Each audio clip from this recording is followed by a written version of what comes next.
Hola a todos.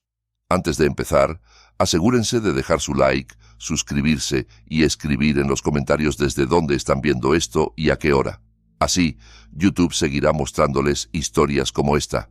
Ahora sí, empecemos. La Navidad siempre había sido mi fecha favorita. Las luces, la comida, esa ilusión de pertenecer a un lugar tibio, mientras afuera el mundo se vuelve frío y oscuro. Por eso, cuando mi novio, Marcos, me invitó a pasar las fiestas con su familia en una granja a las afueras de Alamosa, en el Valle de San Luis, Colorado, pensé que sería perfecto.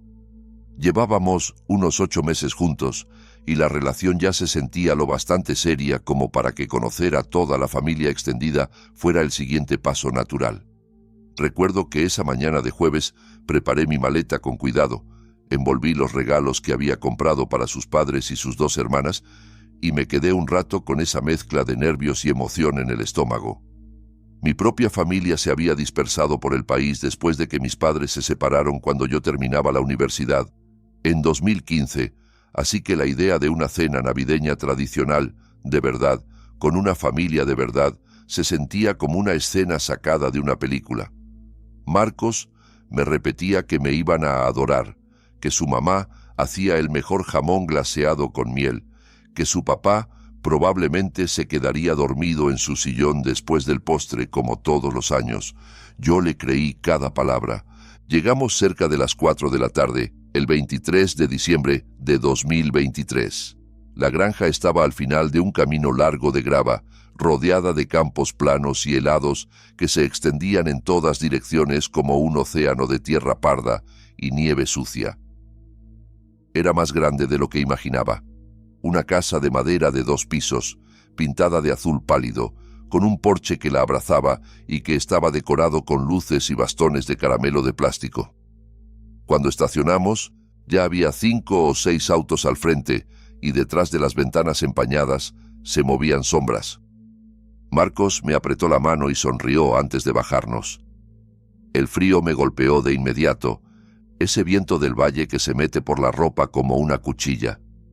Su madre, una mujer corpulenta llamada Adela, con el cabello plateado recogido en un moño tirante, abrió la puerta antes de que siquiera subiéramos los escalones del porche. Abrazó a Marcos con una fuerza casi infantil, balanceándolo como si todavía fuera un niño. Cuando por fin se giró hacia mí, su sonrisa se mantuvo, pero algo detrás de sus ojos cambió.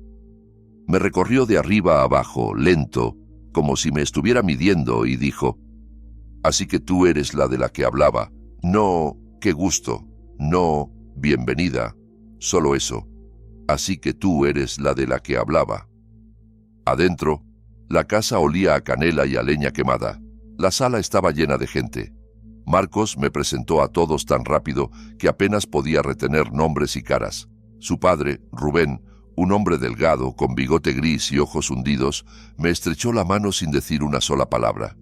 Su hermana mayor, Verónica, que era como una versión más dura de Adela, me dedicó un saludo seco desde el otro lado del cuarto. La menor, Paula, al menos sonrió, aunque la sonrisa se le borró en cuanto su madre la miró de reojo. Había tías, tíos y primos repartidos en sofás y sillas plegables, y todos parecían detenerse a medio diálogo cuando yo entraba.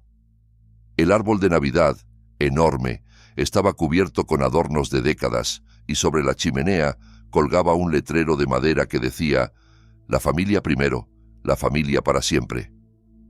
Traté de hacer conversación con algunos, preguntar por el viaje, comentar la decoración, pero las respuestas eran cortas, frías, como si las palabras les costaran cuando iban dirigidas a mí. Marcos desaparecía una y otra vez, ayudando en la cocina o poniéndose al día con parientes que no veía desde hacía meses, dejándome sola en un cuarto lleno de extraños que claramente no querían que yo existiera ahí. La cena de esa primera noche fue incómoda de un modo que todavía me cuesta describir. Nos apretamos alrededor de una mesa larga, y Adela se aseguró de sentarme en la punta, lo más lejos posible de Marcos. Él quedó atrapado cerca de la cabecera, entre sus hermanas. Cada vez que yo intentaba buscarle la mirada, alguien se inclinaba para hablarle o pasaban un plato que me bloqueaba la vista. La comida estaba buena, eso lo recuerdo, pero apenas podía sentir el sabor. La conversación fluía alrededor de mí sin tocarme. En un momento, Verónica soltó, con una sonrisa torcida, que Marcos solía traer a casa mejores elecciones en la universidad. Todos rieron, excepto Marcos, que se quedó mirando su plato. Yo esperé que dijera algo, cualquier cosa, que me defendiera. No lo hizo. Después de cenar, Adela me pidió que la ayudara a levantar la mesa, mientras los demás se iban a la sala por café y pastel. Pasé 20 minutos sola en esa cocina, raspando platos y cargando el lavavajillas, mientras escuchaba las risas amortiguadas del otro cuarto. Cuando terminé y fui a unirme, la conversación se cortó en seco cuando aparecí en el marco de la puerta. Adela me miró con esa misma sonrisa plana y dijo: «Ay, estábamos hablando de cosas de familia. Tú no entenderías». Esa noche, Marcos y yo dormimos en su viejo cuarto de infancia, una habitación pequeña en el segundo piso con pósters descoloridos de basquetbolistas pegados todavía en las paredes. Intenté decirle cómo me sentía, lo fría que estaba su familia, lo que me había dolido el comentario en la cena. Él suspiró, se frotó la cara y me dijo que yo era demasiado sensible, que su familia era así con la gente nueva, que necesitaba darles tiempo. Se durmió en minutos. Yo me quedé despierta horas mirando el techo, escuchando cómo la casa vieja crujía y se asentaba como si respirara. En algún momento, después de medianoche, oí pasos en el pasillo, afuera de la puerta. Se detuvieron justo frente a nuestra habitación y se quedaron ahí demasiado tiempo. 5 minutos, tal vez más, aunque en la oscuridad se sintió eterno. Luego, los pasos se alejaron. Me dije que no era nada, que alguien iba al baño. Pero después de eso, el sueño no volvió fácil. Cuando por fin me dormí, soñé que estaba encerrada en un cuarto sin puertas, mientras personas sin rostro presionaban contra las paredes, mirándome. Desperté con una luz gris filtrándose por la ventana y el olor a tocino subiendo desde abajo. Por un instante me obligué a creer que ese día sería distinto, que quizá solo necesitaban entrar en calor conmigo. La víspera de Navidad empezó con desayuno en la cocina. Yo me esforcé por ser amable, útil, aunque el cansancio me pesaba en los huesos. Le ofrecí ayudar a Adela con la comida y ella respondió, sin mirarme siquiera, que lo tenía bajo control, que yo mejor no estorbara. Así que me quedé sentada con una taza de café mientras las mujeres de la familia se movían a mi alrededor, hablando entre ellas como si yo fuera un mueble. Al mediodía llegaron más parientes y la casa se volvió más ruidosa, más apretada. Noté conversaciones en voz baja que se apagaban cada vez que yo entraba a un cuarto. Marcos no ayudaba. Pasó casi todo el día afuera con su padre y sus tíos, arreglando algo en el granero. Y cada vez que yo intentaba ir a buscarlo, algún familiar me devolvía a la casa con alguna excusa. Ya entrada la tarde, empecé a sentir un miedo creciente en el pecho, como si algo se acercara y yo no pudiera verlo. La forma en que me miraban cuando creían que yo no estaba atenta. La manera en que Verónica empezó a anotar cosas en una libreta cada vez que yo decía algo, y lo que más me heló. Rubén descolgó las llaves de mi auto del gancho junto a la puerta principal y se las metió al bolsillo cuando pensó que nadie lo veía. Yo lo vi, y no dije nada, porque me repetía que estaba imaginando cosas. Pasó después de la cena, cerca de las 8. Yo ayudaba a Paula a llevar platos a la cocina cuando Adela apareció en el umbral y me dijo, con un tono demasiado calmado, casi amable, que la familia quería hablar conmigo en la sala. Algo debajo de su voz me tensó todos los músculos. La seguí, esperando un intento torpe de convivencia o una tradición familiar rara. En cambio, entré a una sala donde cada miembro de la familia de Marcos estaba sentado en círculo, en sillas alineadas como una audiencia. En el centro había una silla vacía, enfrentada a todos. Las luces del árbol parpadeaban rojas y verdes detrás de ellos. El fuego crepitaba en la chimenea. Marcos estaba sentado entre su madre y su padre, sin mirarme. Adela señaló la silla vacía. «Siéntate, corazón. Tenemos que hablar de algunas preocupaciones». Mis piernas se movieron antes de que mi mente alcanzara a reaccionar, y de pronto estaba ahí, sentada, rodeada por 15 o 16 personas que me miraban con expresiones que iban del hielo a la hostilidad descarada. La puerta principal quedaba detrás de mí, pero cuando volteé, vi que uno de los tíos de Marcos, un hombre enorme llamado Bruno, con manos como palas, se había colocado justo enfrente, bloqueándola. Verónica habló primero, abrió su libreta y comenzó a leer como si estuviera presentando pruebas en un juicio. Enumeró fechas e incidentes, supuestas cosas que yo había hecho mal en los últimos 8 meses. La vez que convencí a Marcos de saltarse la cena del cumpleaños de su madre porque teníamos boletos para un concierto, la manera en que yo acaparaba sus fines de semana para que no pudiera ir a ayudar a la granja, como yo había cambiado su dieta, su horario de sueño, sus prioridades. Dijo que yo lo estaba aislando, que lo manipulaba, que intentaba ponerlo en contra de la gente que lo había querido toda su vida. Cada acusación me golpeaba como un puñetazo. Intenté responder, explicar que Marcos tomaba sus propias decisiones, que estábamos construyendo una vida juntos en la ciudad, que nada de eso era un plan siniestro. Pero cada vez que abría la boca, alguien me cortaba. Rubén habló de cómo Marcos antes llamaba todos los domingos y ahora apenas lo escuchaban una vez al mes. Adela lloró lágrimas reales mientras decía que su bebé se le estaba escapando de las manos. Una tía cuyo nombre ni siquiera aprendí me llamó serpiente. La palabra quedó suspendida en el aire como humo. Serpiente. Y durante todo eso, Marcos permanecía encorvado, con los codos en las rodillas, mirando el piso, sin decir absolutamente nada. Después de casi una hora, encontré mi voz. Me levanté y dije que ya había terminado, que no iba a quedarme ahí para que me atacaran, que quería irme. La sala se quedó en silencio. Adela cruzó una mirada con Rubén y entonces él metió la mano al bolsillo y sacó mis llaves. Las sostuvo en alto, dejándolas colgar de sus dedos. «No vas a irte a ningún lado hasta que terminemos esta conversación». Le pedí mis llaves. Traté de sonar firme, pero la voz se me quebraba. Él negó con la cabeza despacio, como si yo fuera una niña que no entendía las reglas. Miré a Marcos, suplicándole con los ojos que hiciera algo, que dijera algo, que se levantara y les dijera que estaban locos. Por fin me miró. Por un segundo creí ver culpa en su expresión, pero Adela le puso una mano en el brazo y le susurró algo al oído. Marcos apartó la vista otra vez. Ahí entendí, con una claridad helada, que estaba completamente sola en esa casa. Saqué el teléfono para llamar a alguien, a quien fuera, a mi amiga Lidia en Denver, incluso a la policía. Antes de que pudiera desbloquear la pantalla, Bruno apareció a mi lado. No me agarró ni me tocó, pero se inclinó y me habló con una voz baja, grave, como un trueno contenido. «Guarda eso. Aquí arreglamos las cosas a la antigua. Y créeme, no quieres ver lo que significa». Las siguientes 2 horas fueron las más largas de mi vida.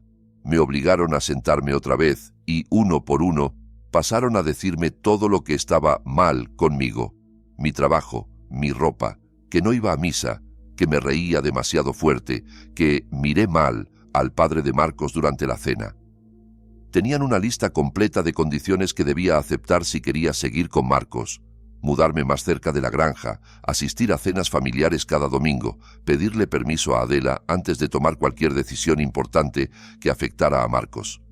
Lo tenían impreso en una hoja, como un contrato. Verónica la deslizó hacia mí junto con un bolígrafo. Me quedé mirando ese papel largo rato. El fuego ya era brasa. Las luces del árbol seguían parpadeando en su patrón alegre, como burlándose. Afuera, el viento aullaba sobre los campos helados. Pensé en lo lejos que debía estar el vecino más cercano, en que nadie me oiría si gritaba. Miré a Marcos una vez más buscando una señal, una chispa de que me ayudaría. Ni siquiera pudo sostenerme la mirada. Tomé el bolígrafo y lo dejé en la mesa. No. El silencio que siguió fue ensordecedor. El rostro de Adela pasó de shock a furia en un parpadeo. Empezó a decir algo, pero no la dejé terminar. Me levanté tan rápido que la silla volcó detrás de mí. Hablé lo bastante fuerte para llenar la sala, con una voz temblorosa pero firme. Les dije que lo que estaban haciendo era una locura, que retener a alguien contra su voluntad era un crimen, que llamaría a la policía en cuanto saliera de ahí y todos tendrían que dar explicaciones. Me sacudía entera, como si el miedo me estuviera mordiendo desde adentro, pero algo en mí se rompió y ya no iba a permitir que me aplastaran. Señalé a Rubén y exigí mis llaves. Señalé a Bruno y le ordené que se apartara de la puerta. Y entonces miré a Marcos. De verdad lo miré y dije: si no te levantas ahora mismo y sales conmigo, se acabó para siempre. El cuarto contuvo el aire. Marcos estaba pálido, la mandíbula trabajando como si estuviera masticando algo duro. Al final, tras una eternidad, se levantó. Adela le agarró el brazo, pero él se lo sacudió. Caminó hacia su padre, extendió la mano y dijo: «Dame las llaves, papá». Rubén lo miró largo rato, con algo feo brillándole en los ojos, pero Marcos no cedió. Y por fin, lento, Rubén dejó caer las llaves en la palma de su hijo. Salimos juntos de la casa y nadie intentó detenernos. Tal vez estaban demasiado sorprendidos. Tal vez entendieron que habían apretado demasiado. No lo sé y no me importa. El aire helado me golpeó en el porche como una bofetada y jamás había sentido tanto alivio. Marcos condujo porque yo temblaba demasiado para sostener el volante. No hablamos durante la primera hora. Solo avanzamos por la noche oscura del valle, rodeados de campos y silencio. Paramos en una gasolinera cerca de Colorado Springs y vomité en el estacionamiento. Marcos me sostuvo el cabello y repetía que lo sentía, una y otra vez, como un disco roto. Yo quería gritarle, preguntarle por qué no dijo nada antes, por qué dejó que todo se pudriera tanto tiempo, pero estaba demasiado agotada. Manejamos toda la noche y regresamos a Denver con el amanecer, la mañana de Navidad. Pasé ese día sola en mi departamento, comiendo cereal y mirando la pared, tratando de entender lo que había pasado. Marcos y yo intentamos arreglarlo unas semanas, pero algo se había quebrado en esa sala y no había manera de reconstruirlo. Terminé la relación en enero y no volví a hablarle. Ha pasado casi un año y todavía pienso en esa noche más de lo que me gustaría admitir. A veces me pregunto qué habría pasado si yo firmaba ese papel, si cedía y dejaba que me moldearan en lo que ellos creían que Marcos merecía. Seguiría yendo cada domingo a esa granja, sentándome en esa mesa larga, fingiendo ser alguien que no soy. Solo imaginarlo me enferma. Aprendí algo en esa sala, rodeada de gente que decidió que yo era el enemigo antes de que cruzara la puerta. Aprendí que algunas familias no se construyen con amor, se construyen con control, con lealtades que se parecen más al miedo, con tradiciones hechas para mantener a todos obedientes. Y también aprendí que, por más que quieras a alguien, por más que creas que lo amas, no puedes salvar a una persona que no está dispuesta a salvarse a sí misma. Marcos eligió cuando se quedó callado mientras me despedazaban. Eligió otra vez cuando se levantó, pero ya era tarde. El daño ya estaba hecho. Espero que esté bien donde sea que esté. Espero que algún día encuentre la fuerza para romper con esa familia, pero esa pelea ya no es mía. Yo me fui, y desde entonces, cada Navidad la paso sola con una botella barata, una película y las puertas cerradas con llave. No es la fiesta cálida que soñaba, pero estoy a salvo, estoy libre. Ahora escucha con atención, porque lo que viene a continuación no es menos oscuro, y a veces el peligro no se sienta a la mesa. Espera, paciente, a que apagues la luz. Desde que tengo memoria, el 24 de diciembre significaba lo mismo. Caos, risas y quedarme dormido con olor a pino y canela pegado en la ropa. Pero después de lo que pasó en 2023, esa fecha se volvió pesada, como si llevara algo encima que no se puede sacudir. Mi esposa, Valeria, y yo acabábamos de comprar nuestra primera casa en un suburbio tranquilo de Aurora, Colorado. Una casa de 2 niveles, con patio grande para que nuestros 2 hijos, Sofía y Mateo, por fin tuvieran dónde correr. Nos mudamos en octubre y yo pensaba que sería perfecto celebrar nuestra primera Navidad ahí. Esa Nochebuena vinieron mis padres y también la hermana de Valeria con su esposo. Hicimos todo, rompope, villancicos en la tele, los niños dejando galletas para Santa. Todos se fueron cerca de las 11 y para medianoche, Valeria y yo terminamos de acomodar los regalos bajo el árbol. Ese diciembre yo tenía 34. Por primera vez en mucho tiempo sentí que mi vida estaba en orden, que había construido algo que valía la pena proteger. Nos acostamos agotados, felices. Ese cansancio limpio que deja un día bueno con la gente que amas. Me desperté a las 2:14 de la madrugada. Lo sé porque revisé el teléfono apenas abrí los ojos, molesto conmigo mismo por despertarme cuando me quedaban tal vez 4 horas antes de que los niños entraran corriendo al cuarto. Al principio pensé que no era nada, la casa nueva acomodándose con el frío, pero lo escuché otra vez, un crujido suave, como papel arrugándose, desde abajo. Mi primera idea fue Sofía. Tenía 7 y llevaba semanas diciendo que quería ver qué le traía Santa. Imaginé que había bajado a espiar los regalos, quizá hasta despegando una esquina del papel como hizo el año anterior en casa de mis padres. Me levanté despacio para no despertar a Valeria y caminé hacia el pasillo con solo el pantalón de pijama y una camiseta vieja. No prendí luces porque quería atraparla en el acto, asustarla un poco y mandarla a la cama con una advertencia. Bajé los primeros escalones, descalzo, silencioso sobre la alfombra, y entonces vi algo que me dejó el cuerpo rígido. Había un hombre arrodillado junto al árbol de Navidad. Le daba la espalda, encorvado sobre el montón de regalos, y usaba una especie de navaja para cortar el papel con movimientos cuidadosos, deliberados. Vestía de oscuro y llevaba un gorro rojo de Santa, que se veía absurdo y aterrador al mismo tiempo, el pompón blanco balanceándose apenas mientras trabajaba. Por un segundo, mi cerebro se negó a entenderlo. Pensé que quizá estaba soñando, o que algún familiar había regresado por algo. Pero el hombre se movió y vi esa calma, metódico, práctico, como alguien que había hecho eso antes. No tenía prisa, no se veía nervioso, ordenaba los regalos de mis hijos como si tuviera todo el tiempo del mundo. Y esa tranquilidad fue lo más aterrador de todo. Me pegué a la pared del hueco de la escalera, tratando de volverme invisible, tratando de pensar. Mi teléfono estaba arriba en la mesita. Valeria dormía, mis hijos dormían. Había un desconocido en mi sala con un cuchillo. Di un paso lento hacia atrás y apoyé el pie en el escalón detrás de mí, cuando, por el rabillo del ojo, vi movimiento.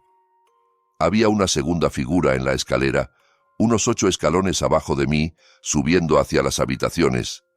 Era más grande, más ancho, con una sudadera oscura y la capucha levantada. Todavía no me había visto. Iba concentrado en los escalones, moviéndose con esa misma paciencia enferma que su compañero abajo. El corazón me golpeaba tan fuerte que lo sentía en la garganta. Tenía 2 segundos antes de que levantara la mirada. Pensé en la puerta entreabierta del cuarto de Sofía, porque le daba miedo la oscuridad. Pensé en Mateo, de 4 años, abrazando su dinosaurio de peluche. Pensé en Valeria, totalmente ajena a que 2 extraños habían entrado a nuestra casa mientras dormíamos. En ese momento yo no fui valiente. No fui un héroe. Fui un padre que entendió de golpe que todo lo que amaba estaba en peligro y no tenía idea de qué hacer. Hice lo único que me pareció posible. En vez de bajar hacia el hombre del árbol, subí. Rápido y silencioso, lo mejor que pude. La figura de la capucha aún miraba hacia sus pies, cuidando los pasos, y aproveché esos segundos para volver al pasillo de arriba. Me metí al baño frente a nuestro cuarto y me escondí detrás de la puerta, dejándola apenas abierta para ver la parte alta de las escaleras. Necesitaba pensar, necesitaba un plan. El bate que guardaba en el closet se sentía ahora a kilómetros, del otro lado del pasillo, donde Valeria dormía. Si la despertaba, podía hacer ruido. Si iba por el bate, el hombre podía alcanzar el pasillo antes de que yo regresara. Todo se sentía como una trampa. Por la rendija, vi cómo la figura con capucha llegó al último escalón. Se quedó quieta, girando la cabeza despacio para escanear el pasillo. Yo contuve el aire hasta que me ardieron los pulmones. Caminó primero hacia el cuarto de Sofía, el más cercano. Con una mano enguantada empujó la puerta para abrirla más. Algo dentro de mí se partió. Dejé de pensar en opciones. Salí del baño, crucé el pasillo en 3 zancadas y lo agarré de la parte de atrás de la sudadera con ambas manos antes de que pudiera entrar al cuarto de mi hija. Era más pesado que yo. Me sacaba fácilmente 20 kilos, pero yo tenía impulso, rabia y una fuerza que solo aparece cuando tu hija está a 3 metros de un extraño en la oscuridad. Lo jalé con todo y caímos los dos en el piso del pasillo. Soltó un gruñido de sorpresa y desde abajo escuché al otro llamar, un sonido corto, inquisitivo, que no llegó a ser palabra. El hombre debajo de mí se revolvió tratando de girarse y sentí algo duro presionar mis costillas. Una linterna, tal vez, o algo peor. No esperé a averiguarlo. Le clavé el codo en la cabeza una vez, 2, y me levanté gritando el nombre de Valeria, pidiéndole que despertara, que llamara al 911, que sacara a los niños. Lo que siguió se me quedó grabado en fragmentos, como si mi mente solo pudiera registrar pedazos. La voz de Valeria, primero confundida y luego aterrada. El llanto agudo de Sofía al despertar, Mateo llamando a su mamá, el hombre en el piso gimiendo, rodando de lado, y yo sobre él con los puños cerrados, esperando que se levantara para volver a golpearlo. Escuché pasos subiendo las escaleras. El intruso del gorro rojo venía a ayudar a su compañero. Agarré lo único pesado a mi alcance, un florero de cerámica que la mamá de Valeria nos había regalado al mudarnos. Me planté entre la escalera y la puerta del cuarto de Sofía. Cuando el hombre del gorro apareció arriba, no dudé. Le lancé el florero a la cara con ambas manos y el golpe sonó como algo que todavía me persigue. Un impacto húmedo, crujiente, que lo hizo tambalearse hacia atrás. Se sostuvo del barandal. Le corría sangre de la nariz. Durante un segundo interminable nos miramos. Tenía los ojos abiertos, en shock, sobre una máscara negra que le cubría la mitad del rostro. Era más joven de lo que pensé, quizá 20 y tantos, y en ese instante se veía casi tan asustado como yo. Corrió, se dio la vuelta y bajó a toda velocidad, casi cayéndose. Escuché la puerta principal abrirse de golpe cuando salió a la noche. El otro, el de la capucha, se arrastraba ya hacia las escaleras, dejando una mancha de sangre en la alfombra. Valeria estaba en el marco de la puerta, con el teléfono pegado al oído, temblando mientras decía nuestra dirección. El hombre alcanzó la escalera, se levantó con el barandal y, medio corriendo, medio cayéndose, bajó al primer piso. Yo lo seguí hasta el último escalón y lo vi atravesar la sala entre regalos destrozados y papel roto y salir por la misma puerta. Todo duró quizá 4 minutos. Se sintió como horas, se sintió como un parpadeo. La policía llegó en menos de 6 minutos. Valeria había encerrado a los niños en nuestro cuarto y yo me quedé arriba con el florero roto todavía en la mano, mirando la puerta principal como si fueran a regresar. Cuando las luces rojas y azules pintaron las ventanas, casi me quiebro. 2 oficiales entraron con armas desenfundadas, revisaron cada cuarto antes de permitirnos bajar. Sofía no dejaba de temblar. Mateo preguntaba por qué había sangre en el piso, y yo no tenía ninguna respuesta que un niño de 4 pudiera entender. Una oficial, una mujer de cabello corto y gris, con una voz tranquila hecha para noches como esa, se quedó con Valeria y los niños mientras su compañero revisaba conmigo. Ahí encontramos la ventana. Era la del baño de visitas del primer piso, el que casi nunca usábamos, detrás del cuarto de lavado. Estaba abierta de par en par. La malla había sido retirada y colocada con cuidado afuera, contra la pared. Mi cuñado había usado ese baño durante la reunión. Cuando revisé, me di cuenta de que el seguro no se había vuelto a girar después. Una cosa mínima, un descuido estúpido, y 2 extraños se colaron por ahí mientras mi familia dormía. Los oficiales dijeron que tuvimos suerte, que los allanamientos en Nochebuena eran más comunes de lo que la gente cree, que los criminales saben que las casas están llenas de electrónicos nuevos, joyas, regalos en efectivo. Saben que hay visitas, puertas y ventanas que se abren y se olvidan que el ruido de una reunión puede taparlo casi todo.